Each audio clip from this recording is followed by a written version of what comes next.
Hi everyone, welcome back to another video from Tech Basics. In this video, we will be learning how to change your email address on ShipBob account.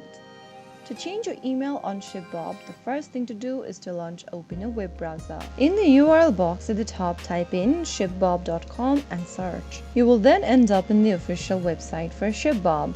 Log into your account by clicking the login button at the upper right and entering your account's credentials. Once you're logged into ShipBob, click on the settings button on the bottom left corner. In the expanded pop-up, click on My Profile. Click the Edit User button right next to Basic Info and go to the Email Address tab. Enter the new email address you are trying to change to in the text box and make sure to enter the email that you have access to. Once entering the email, click Save at the bottom right.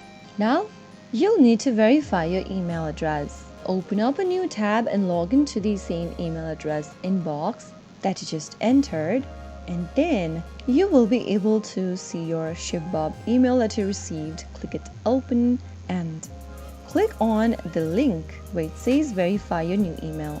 Once you give the email link a click, you will be able to change your email address for ShipBob. Now, every time you log into your account, you will be prompted to enter your email and password. Make sure to enter the newly updated email and your correct password for your ShipBob account to access your account easily. So that is how you will be able to change your email address on ShipBob. If you found the video to be helpful, go ahead and give us a thumbs up. Don't forget to subscribe to our channel by hitting the subscribe button. Press the bell icon so that you'll never miss another upcoming upload from us. I will be back again in the next video. Thank you for watching.